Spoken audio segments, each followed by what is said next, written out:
Hello guys, नमस्कार। आप सभी का स्वागत है अपने channel Shivnath CG Vyapam hub पर। मेरा नाम है विभोर कुमार श्रीवास्तव और आज हम सॉल्व करेंगे 2018 सीजी सेट के जनरल पेपर में आए हुए रीजनिंग और एप्टीट्यूड के क्वेश्चन। तो चलिए देखते हैं पहला क्वेश्चन क्या है। पहला क्वेश्चन है हमारा डीआई का। 1 से लेकर 5 तक के क्वेश्चन इस तालिका से बनेंगे, ठीक है। तो देखो, निम्न तालिका को ध्यान से पढ़िए और नीचे दिए गए प्रश्नों का उत्तर दीजिए। भिन्न भिन्न छात्रों द्वारा भिन्न भिन्न विषयों में प्राप्त अंकों का प्रतिशत निकालना है हमको, ठीक है। तो देखो, यह आपका सब्जेक्ट है, यहाँ पे टोटल मार्क है, अधिकतम मार्क, और यहाँ पे नाम दिए हैं स्टूडेंट के और छात्र का नाम, और ये उनको जितने नंबर मिले हैं वो है। तो पहला क्वेश्चन है कि रसायन शास्त्र में शोभा द्वारा प्राप्त अंक का इसी विषय में सचिन द्वारा प्राप्त अंक का प्रतिशत कितना है। मतलब शोभा और सचिन के प्राप्त अंक का वो प्रतिशत कितना है हमको निकालना है। तो सचिन बाद में लिखा है और यहाँ पे क्वामा लगा है। आप लोग एक चीज, आप सेंटेंस अच्छे से पढ़ना, आपसे क्वेश्चन बन जाएगा। अगर आप सेंटेंस अच्छे से नहीं पढ़ोगे तो गलत हो जाएगा आंसर, है ना। तो यहाँ पे देखो, इसी विषय में सचिन का बोल दिया, तो कई लोग क्या कर देंगे, शोभा का परसेंट ऊपर रखेंगे और सचिन का नीचे करके निकालेंगे, लेकिन वो गलत हो जाएगा। अच्छे से पढ़ो। रसायन शास्त्र में शोभा द्वारा प्राप्त अंक का इसी विषय में सचिन द्वारा प्राप्त अंक का प्रतिशत कितना है बोल रहा है ना। तो पहले सचिन ऊपर आएगा। तो सचिन का कितना है, देखो रसायन शास्त्र में 72 है, तो ये हो जाएगा 72 अपॉन, शोभा से पूछा है, शोभा कितना है 86, 72 अपॉन 86 परसेंटेज के लिए 100। और जैसे कभी आपको कंफ्यूजन रहेगा ना, तो हिंदी के साथ साथ इंग्लिश भी रहता है, आप इंग्लिश को भी एक बार पढ़ लेना। जनरल इंग्लिश रहता है, ज्यादा कठिन नहीं रहता है। तो ये 2 से काटोगे तो जाएगा 36 बार में, 2 से काटोगे तो जाएगा 43 बार में, ये कितना हो जाएगा 3600, और ये नीचे कितना हो जाएगा 4300। 43 से जब अपन इसको काटेंगे तो देखो 9 4 से 36 होता है, सॉरी 9 6 4 9 से 36 होता है। तो क्या 9 है इसमें, देखो 9 नहीं है इसमें, 9 नहीं है ना इसमें। और देखो 4 8 जा 32 होता है, 8 जा 32 होता है, तो 8 तो है दो ऑप्शन में, फर्स्ट और आपका किसमें है, सी में, है ना। अगर मैं यहाँ पे 4 8 जा 32 रखूंगा तो यहाँ पे मेरे पास कितना बचेगा, यहाँ पे मेरे पास पीछे बचेगा 400। और ये 400 के लिए मेरे को कितना करना पड़ेगा, देखो 4 9 जा करोगे अगर तो 72 चला जाएगा, ज्यादा हो जाएगा, लेकिन 4 3 जा करोगे तो 24 होगा। तो ऑप्शन नंबर ए आपका सही आंसर आएगा। ऐसे में आप कम कैलकुलेशन के साथ जल्दी क्वेश्चन को बना सकते हो। तो यहाँ से आंसर क्या आएगा हमारा 83.72% आएगा, जो हमारा ऑप्शन नंबर ए में है, ठीक है। चलो नेक्स्ट क्वेश्चन देखते हैं। नेक्स्ट क्वेश्चन क्या है कि सभी विषयों में किसने सर्वाधिक अंक प्राप्त किए हैं। ये सारे आपके दिए हुए हैं ना, इनको टोटल करना है आपको, ऊपर से लेके नीचे तक टोटल करके आप यहाँ लिख लेना, और इसमें से क्या निकल के आएगा, तो इसमें शोभा का अंक सबसे ज्यादा है, तो ऑप्शन नंबर बी आपका सही आंसर हो जाएगा, ठीक है। एक को काउंट करूंगा तो बहुत टाइम हो जाएगा, इसलिए मैं आपको शॉर्ट में बता दे रहा हूँ। थर्ड क्वेश्चन है, आशा ने सभी विषयों में कुल मिलाकर कितने अंक प्राप्त किए हैं। आशा का पूछ रहा है, तो आशा का अपन निकाल लेते हैं। ये है, तो देखो मैं इसको आगे से कर रहा हूँ, ठीक है। देखो 8 8 16, 16 और 14 हो गया आपका 16 और 14 हो गया 30, 30 और 12 हो गया 42, 42 और 15 हो गया 57।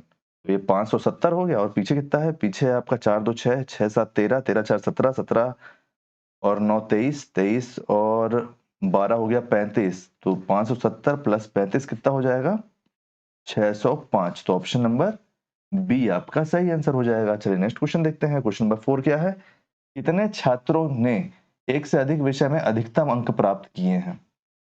अधिकतम मतलब देखो टोटल अंक 100 है, तो 100 के जितना करीब हो सके। तो देखो यहाँ पे क्या है, यहाँ पे 80 की रेंज में चल रहा है, यहाँ पे क्या है, यहाँ पे कुछ नहीं है, यहाँ पे 90, देखो 90 अभी तक हमको सबसे बड़ा अंक दिखा है ना, तो एक सर्वाधिक अंक ये हो गया। ये देखो दूसरा 90 यहाँ पे है, क्योंकि 90 से बड़ा कुछ अंक है नहीं। अगर 91 रहता तो अपन 91 को देखते, ठीक है, लेकिन 91 नहीं है तो अपन 90 देख रहे हैं। ये देखो 90 यहाँ पे भी है, और इसमें भी है क्या, नहीं। तो 3 लोग हैं, सोम, राघव और पंकज। सोम, राघव और कौन, पंकज। इन लोग कितने लोग हैं, 3 लोग हैं, तो 3 लोगों ने अधिकतम अंक प्राप्त किए। ऑप्शन नंबर बी आपका सही आंसर हो जाएगा। चलिए नेक्स्ट क्वेश्चन देखते हैं। नेक्स्ट क्वेश्चन है कि यदि छात्रों का के औसत प्राप्त अंकों को छात्रों के प्रदर्शन के रूप में लिया जाए तो सबसे अच्छा प्रदर्शन किस विषय का है। किस विषय का सबसे अच्छा प्रदर्शन है बोला है। तो देखो हमको अब ऐसे में क्या बोला है, एक मिनट, यदि छात्रों के औसत प्राप्त अंकों को छात्रों के प्रदर्शन, हाँ, तो अब हमको ऐसे में नहीं टोटल करना है। अगर आप ऐसे टोटल करोगे तो ये सब्जेक्ट का हो जाएगा, सॉरी स्टूडेंट का हो जाएगा। हमको ऐसे में टोटल करना है, ठीक है, कि ऐसे में सबसे ज्यादा नंबर किसका आया है। तो देखो अगर आप इन सबका टोटल करोगे ना, तो भौतिक विज्ञान का सबसे ज्यादा अंक है, इसका इसका इसका इसका इसका और इसका, इन सब का टोटल करना है हमको। तो क्या हो जाएगा, देखो 82 plus 84 plus 90 plus 64 plus 70 plus 80। इसको आप निकालोगे एवरेज के लिए क्या करना पड़ेगा? देखो 1 2 3 4 5 6 है, 6 है तो 6 से डिवाइड करोगे इसको। 6 से डिवाइड करोगे क्या हो जाएगा? ये हो जाएगा 16। 16 8 8 16। 16 और 9 हो गया आपका 25। 25 और 9 हो गया 31। 31 और 15 कितना हो गया? 46। 31 और 15 हो गया 46 और एक 0। 31 और 15 46। हाँ 46 हुआ। 4 2 6 6 4 10। तो इसमें 10 और जोड़ दो। कितना होगा? 470। 470 हुआ। 470 को 6 से डिवाइड कर दो। कितना आएगा यहाँ पे? 6 7 42 होता है। 6 7 42। हाँ 6 7 42 होता है। 6 8 आपका कितना हो जाएगा? 48 हो जाएगा, है ना? 6 8 48 हो जाएगा, ज्यादा हो जाएगा। तो 6 7 42। यहाँ पे कितना बचा? 50 बचा। 50 बचा। यहाँ पे आप कितना कर लोगे? 8 कर लोगे तो 78 पॉइंट समथिंग ऐसा कुछ आंसर आएगा। 20 होगा ना, फिर ये हो जाएगा 3 78.3 के आसपास कुछ इसका आएगा। ठीक है, तो यही आपका सबसे अधिक है, बाकी सबका कम है। तो आप सब्जेक्ट जब आपको निकालना रहेगा तो आप ऐसे टोटल करोगे। तो ऑप्शन नंबर बी आपका सही आंसर हो जाएगा, भौतिक शास्त्र। सबका इसलिए नहीं बना रहा हूँ क्योंकि टाइम ज्यादा हो जाएगा ना, आपका ज्यादा टाइम लग जाएगा इसलिए। अपन 6 नंबर का क्वेश्चन देखते हैं। निम्न कथन 1 2 3 को पढ़िए। कथन 1 क्या है? कोई भी फूल फल नहीं है। ठीक है, तो देखो मैं इसको मान लेता हूँ फूल। तो क्या बोल रहा है? कोई भी फूल फल नहीं है। ये हो गया हमारा फल। फल नहीं है तो इसके लिए मैं यहाँ पे क्रॉस लगा ले रहा हूँ, फल नहीं है। कुछ फल पत्तियां हैं तो फल ये है। कुछ बोला है तो ये देखो कुछ फल पत्तियां हैं, ये वाला हिस्सा मैं मान ले रहा हूँ पत्ती है। ठीक है, एक मिनट, ये वाला हिस्सा मैं मान ले रहा हूँ पत्ती है। फिर क्या बोल रहा है आगे? सभी पत्तियां वृक्ष है, मतलब ये जो पत्ती है सारी ये वृक्ष है। ये क्या है? ये वृक्ष है। तो अब ये 3 कथन हमारे कंप्लीट हो गए। अब देखो निष्कर्ष ये 2 है, इन 2 निष्कर्ष के हिसाब से हमको इसका आंसर निकालना है। तो कोई भी वृक्ष फल नहीं है। ये देखो यहाँ पे एब्सोल्यूट श्योरिटी बता दिया है कि नहीं है बोल दिया है, लेकिन वृक्ष और ये जो फल है, ये वृक्ष है ये फल है। जो पत्ती है, पत्ती का जो ये वाला हिस्सा है वो भी तो वृक्ष हो सकता है। जब पत्ती है, सारी ही पत्ती वृक्ष है, तो ये वाला जो हिस्सा है पत्ती का वो वृक्ष में चले जाएगा। और यही वाला हिस्सा फल में भी है, तो हमारा यहाँ पे है ना, तो मतलब कुछ वृक्ष फल हैं। तो निष्कर्ष ए जो है वो हमारा गलत है। निष्कर्ष ए तो हमारा गलत है। नेक्स्ट देखते हैं। कम से कम कुछ वृक्ष फल है। हाँ तो देखो यहाँ पे कम से कम लग गया है ना, कम से कम। तो देखो ये वाला जो हिस्सा है, ये जो पत्तियां जो फल हैं और सभी पत्तियां वृक्ष है, तो ये वाला हिस्सा तो कम से कम कुछ वृक्ष फल है में जाएगा। तो निष्कर्ष 2 हमारा सही हो जाएगा। तो किस ऑप्शन में है? देखो निष्कर्ष 2 सही है। ऑप्शन नंबर बी हमारा सही आंसर हो जाएगा। चलिए नेक्स्ट क्वेश्चन देखते हैं। नेक्स्ट क्वेश्चन क्या बोल रहा है? Question number 7। निम्नलिखित चित्र को बनाने के लिए आवश्यक न्यूनतम सरल रेखाएं, मतलब कितनी सीधी रेखा को मिला के ये बनाया गया है। तो देखो ये देखो, ये 1, ये 2, ये 3, ये 4, ये 5। सीधी सीधी गिनना है, मुँह खड़ी खड़ी। 5 हुआ। पेन चेंज कर लेता हूं। देखो ये 6, ये 7, ये 8, ये 9। सीधी रेखा उसको बोलते हैं जो पूरा अपन पूरा कॉर्नर तक लेके जाएंगे। ठीक है, 9 हुआ। ये देखो ये 10, 10 हुआ। अब देखो एक मिनट और चेंज कर लेता हूं, अपन 10 हुआ। ये गया आपका 11 और ये एक रेखा यहां से आ रही है, ये हो गई 12। तो टोटल कितनी रेखा आपको मिली? 12 रेखा मिली। तो ऑप्शन नंबर डी आपका सही आंसर हो जाएगा। सरल रेखा बोल रहे हैं ना, तो सीधी सीधी रेखा लेना है हमको। नेक्स्ट क्वेश्चन देखते हैं। Question number 8।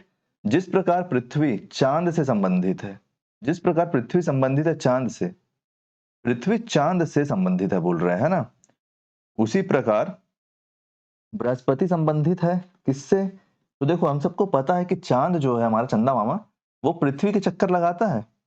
चांद पृथ्वी के चक्कर लगाता है ना, उसी प्रकार जो यूरोपा है, यूरोपा बृहस्पति के चक्कर लगाता है। इसलिए यूरोपा को बृहस्पति का मून भी कहा जाता है। कई मून में से एक मून यूरोपा भी बृहस्पति का है।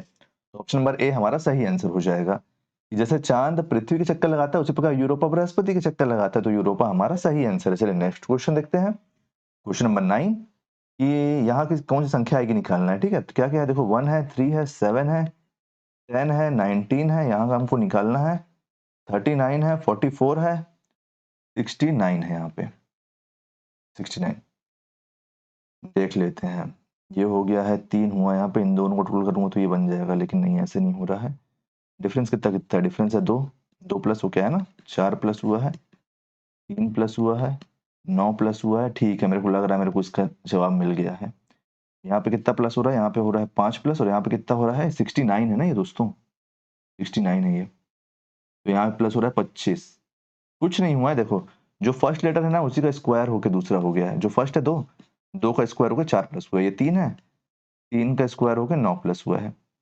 तो मैं यहाँ देखो 2 है 3 है, ये 2 है 3 है, फिर यहाँ 5 है, तो यहाँ पे क्या आएगा, यहाँ पे आएगा 4, श्योर शॉर्ट 4 आएगा, और 4 का स्क्वायर जब होके यहाँ पे जाएगा, 4 का स्क्वायर होकर जब यहाँ पे जाएगा तो यहाँ पे क्या चला जाएगा, यहाँ पे चला जाएगा 16। तो 13 9 में से 4 जाएगा, 19 में से 4 प्लस करेंगे तो क्या हो जाएगा 23, और 23 में जब 16 प्लस करेंगे तो क्या हो जाएगा 39। तो option number 9, option number D इसमें सही आंसर हो जाएगा। हमको कॉन्फिडेंस रखना है ना, हम क्वेश्चन सही बनाए, हम क्रॉस चेक कर लिए हैं, तो ऑप्शन नंबर डी इनमें से कोई नहीं इसका सही आंसर होगा, ऑप्शन नंबर डी हमारा सही आंसर हो जाएगा। चलिए नेक्स्ट क्वेश्चन देखते हैं, नेक्स्ट क्वेश्चन क्या बोल रहा है। क्वेश्चन नंबर 10 है, यदि ए 1 है, 1 है मतलब यहाँ पे हमारा सिंपल अल्फाबेट चल रहा है, क्योंकि ए का तो एक नंबर में ही आता है ना। तो देखो अल्फाबेट यहाँ पे मैं लिख दिया हूँ ताकि जिसको याद नहीं होगा वो देख लेगा। आप एक चीज देखो, ये क्या है, ये है सी, ये है ई, ये है एच, ये है के, ये है पी, ये है एस, और यहाँ पे क्या आएगा इतना देखना है हमको। देखो सी कितने नंबर में आता है, सी आता है 3 नंबर में, ई आता है 5 नंबर में, एच आता है आपका 8 नंबर में, के कितने नंबर में आता है, के आता है 11 नंबर में, M N O P, P कितने नंबर में आता है 16 नंबर में, एस आता है 19 नंबर में। तो हमारा यहाँ पे क्या आएगा हमको निकालना है। तो देखो इन दोनों के बीच का डिफरेंस कितना हो गया 2, इन दोनों के बीच का डिफरेंस कितना हो गया 3, इसके बीच का डिफरेंस कितना हो गया 3, अच्छा रिपीट, इन दोनों के बीच का डिफरेंस कितना हो गया 5, इन दोनों के बीच का डिफरेंस कितना हो गया 3। अब हम यहाँ से क्या कर सकते हैं, देखो 2 है 3 है 3 है 5 है 3 है, तो अगर मैं देखो 3 है 3 है, यहाँ पे 2 बार रिपीट हुआ है, अगर मैं यहाँ पे भी 3 प्लस कर देता हूँ क्योंकि और तो कुछ फिट हो नहीं रहा है, तो यहाँ हो जाएगा 22। तो 22 नंबर में क्या आता है, 22 में आता है वी, जो हमारा ऑप्शन में ही नहीं है, तो ये तो हमको कंफर्म हो गया कि ये नहीं होगा, है ना। अब आप एक चीज और नोटिस करो, यहाँ पे कुछ और होंगे, ए और बी भी होगा यहाँ पे, तो हो सकता है यहाँ से कुछ रिपीट पैटर्न चलते हुए आ रहा हो, कुछ रिपीट पैटर्न चलते आ रहा हो जो यहाँ पे कंप्लीट हुआ हो 3 तक। अब यहाँ से देखो 3 और 5 है, रिपीट हुआ है यहाँ पे 3 और 5, तो एक बार मैं यहाँ पे 3 और 5 और रिपीट करके देख लेता हूँ, प्लस अगर मैं यहाँ पे 5 करूंगा, जैसे यहाँ पे 3 और 5 है, यहाँ पे 3 और 5 है, तो क्या आ जाएगा 24, और 24 में क्या आता है, तो 24 में आता है एक्स। तो ऑप्शन नंबर बी हमारा सही आंसर हो जाएगा, एक्स, एक्स हमारा सही आंसर हो जाएगा। यहाँ पे इनमें से कोई नहीं है, तो इस यहाँ पे हमारा कंफ्यूजन खत्म हो जाता है, इसीलिए हमको अपना दायरा बढ़ा के सब तरफ सोचना है कि कौन सा आंसर हमारा सही हो सकता है, क्या लिया जा सकता है। चलिए नेक्स्ट क्वेश्चन देखते हैं, क्वेश्चन नंबर 11, कि ए बी का पुत्र है, ठीक है, तो देखो ये बी हो गई, बी हो गई या फिर हो गया, अभी तो हमको पता नहीं है कि मेल है कि फीमेल। ए बी का पुत्र है तो ए अपन नीचे लिख लिए, एक यहाँ से लाइन खींच ले ताकि हमको याद रहे कि ए छोटा है, ए छोटा है इसलिए नीचे बी बड़ा है, ठीक है। पुत्र है तो पुत्र के लिए मैं यहाँ पे एम लिख देता हूँ, एम मतलब मेल, एफ लिखेंगे तो फीमेल रहेगा, ठीक है, एम मतलब मेल और एफ मतलब फीमेल। और अगर कभी ऐसा होगा कि एम एन ओ पी ही आ जाएगा तो फिर वहां पे आप कुछ और लिख लेना, बॉय गर्ल लिख लेना, बीजी लिख लेना, है ना। यहाँ तक हमारा हुआ। बी यू की माता है, बी यू की माता है, बी को माता बता दिया मतलब ये एफ फीमेल है ये, और बी की मात्रा है मतलब ये ए की बहन होगी, तो अपन यहाँ लिख लेते हैं बी, यू की माता है तो यू यहाँ आ गई, और अब हमको यू से इसका संबंध नहीं, अभी हमको यू पता नहीं है ना कि यू लड़का है कि लड़की। आगे देखते हैं, यू वी की पत्नी है, तो अब हमको पता चल गया है कि ये फीमेल है, तो यहाँ फीमेल लग गया। अपन एक लाइन यहाँ पे ऐसा इसलिए बना लेते हैं कि क्या है, यू वी की पत्नी है तो वी इसका पति हो जाएगा, वी अपन यहाँ लिख देते हैं, पति हो जाएगा तो ये हो जाएगा मेल। यहाँ पे अपन लाइन नहीं खींचे, इन लोग भाई बहन है, ठीक है, इतना याद रखना है, यहाँ पे लाइन खींचे तो मतलब इन लोग पति पत्नी है, ऊपर से अगर लाइन खींच रहे तो मतलब ये इनके बच्चे हैं। यहाँ तक हुआ। फिर देखो वी जेड का पिता है, ये जो वी है ये जेड का पिता है, तो जेड नीचे आ जाएगा, जेड का पिता है, जेड के बारे में भी हमको पता नहीं है कि मेल है कि फीमेल है, तो अपन कुछ नहीं लिखेंगे। वी जेड का पिता है तथा जेड डब्लू का भाई है। अब हमको पता चला कि जेड क्या है, मेल है, और किसका भाई है, तो डब्लू का भाई है। तो डब्लू और इन दोनों के बीच में अपन लाइन नहीं खींच रहे क्योंकि लोग ये इसका भाई है, ठीक है।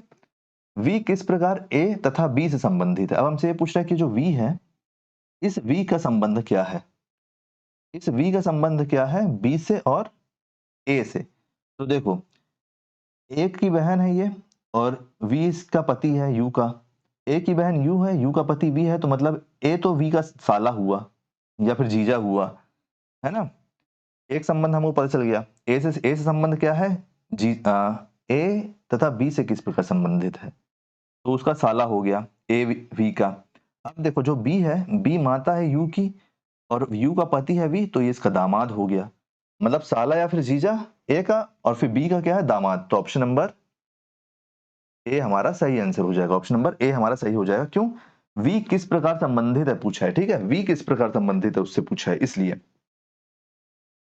तो वी दामाद है बी का, ये तो हमारा क्लियर है। और वी जीजा है किसका, ए का, और बड़ा भाई है कि छोटा भाई है पता नहीं है, तो ए का जीजा हो गया वो।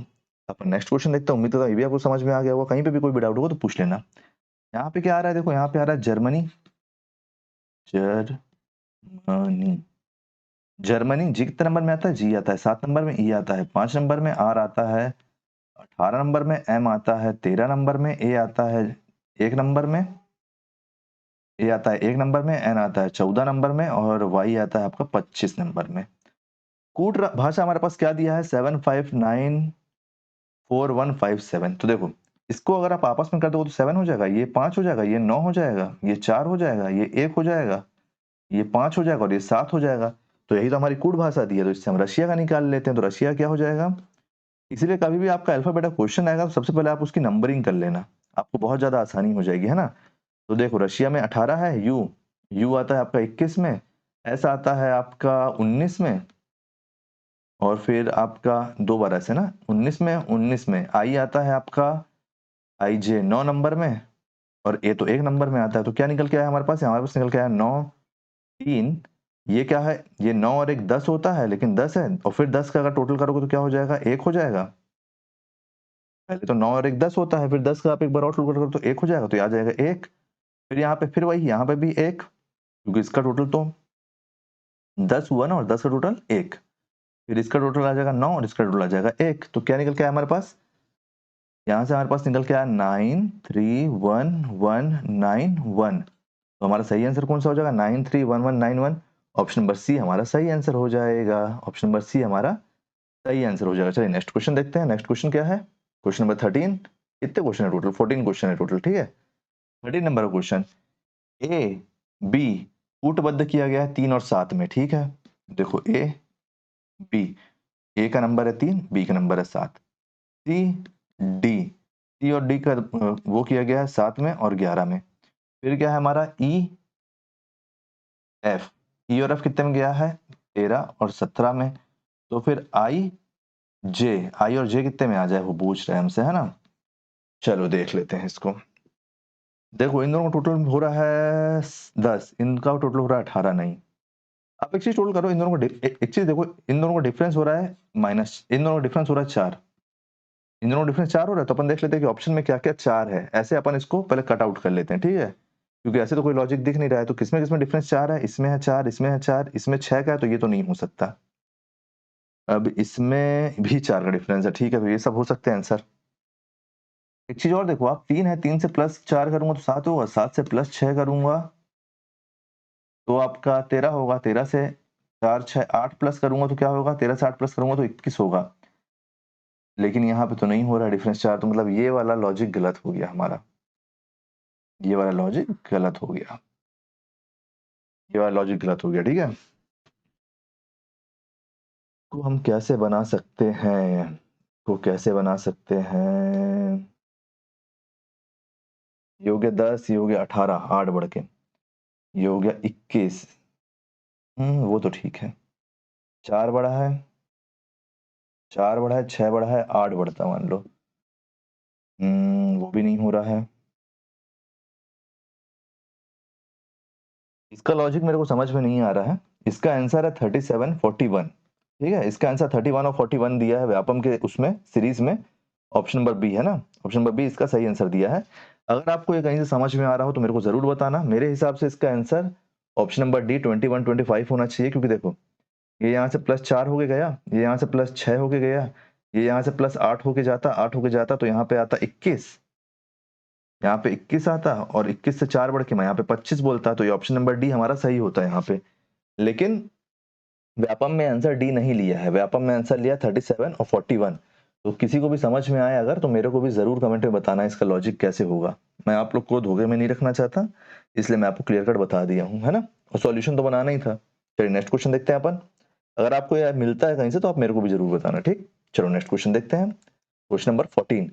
क्योंकि देखो क्वेश्चन नहीं बना उसके चक्कर में अगर मैं पूरे का सॉल्यूशन नहीं बताऊंगा तो ये भी गलत है ना। एक क्वेश्चन नहीं बना उसको अपन छोड़ देते हैं, बाकी देखते हैं। आप बनाओ उसको, बनेगा तो आप मेरे को बताओ उसको। देखो यदि प्लस प्लस है कि ये इसकी माता है, प्लस का मतलब अगर माता है ऐसे में ना, और माइनस का मतलब भाई, फिर परसेंट का मतलब हो गया आपका पिता, फिर इनटू का मतलब हो गया आपका बहन। ये सारे रिश्ते ऐसे जा रहे हैं ना, अगर मान लो यहाँ पे x है यहाँ पे y है, तो x y, x माँ है y की, ये बन रहा है इसका, ठीक है, ये बन रहा है इसका अर्थ। इसलिए एक बार चेक करते चलना आप कि किस तरफ से जा रहा है, कि इधर से जा रहा है या फिर इधर से जा रहा है, ये भी देखना जरूरी हो जाता है। x बहन तक आया, इतना ही है ना। तो p नाना है q का, p नाना है q का। तो देखो जनरली क्वेश्चन ना इसको अपन बनाते हैं ऑप्शन से, अपन ऑप्शन से बनाते हैं। देखो नाना होने के लिए p नाना है q का, p नाना है q का, इसका क्या होगा, तो नाना होने के लिए यहाँ पे माता भी आनी चाहिए, माता आना चाहिए और पिता आना चाहिए।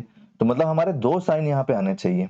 कौन कौन से साइन हमारे पास दो आने चाहिए, एक आना चाहिए पिता की, पी फलाना है पिता किसका, इसकी माता का, तो माता के लिए क्या साइन आना चाहिए, माता के लिए साइन आना चाहिए प्लस। यहाँ पे दो साइन यूज होंगे तभी पी नाना हो पाएगा क्यू का, है ना। तो अपन देख लेते हैं कि कौन कौन से दो साइन यहाँ पे यूज हो पा रहे हैं। परसेंट और प्लस शुरुआत में ही होना चाहिए, तो किसमें है, इसमें है, इनमें से किसी में नहीं, तो ऑप्शन नंबर सी अपन चेक करते हैं सबसे पहले, क्योंकि अगर शुरू से चेक करने जाते तो हमको कंफ्यूजन होता। तो अपन सबसे पहले ऑप्शन सी चेक कर लेते हैं। हमारे दो साइन थे, हम वो दो साइन देख लिए है ना, ये देखो परसेंट और ये इनटू, सॉरी परसेंट और प्लस, परसेंट और प्लस पिता और माता के लिए। देखो यहां से क्या निकल के आ रहा है, P percent S plus R minus T into Q, ये क्यू है और ये पी है। हमको क्या निकालना है कि पी नाना है क्यू का। तो देखो ये परसेंट है तो पी पिता हो गया इसका, परसेंट मतलब पिता होता है, देखो पी पिता हो गया इसका, और फिर यहाँ पे प्लस है तो प्लस का मतलब होता है माँ, तो एस माँ हो गई आर की, और माइनस का मतलब क्या बताया है भाई, तो आर भाई है टी का, और इनटू का मतलब क्या होता है बहन, और टी बहन है क्यू की, है ना।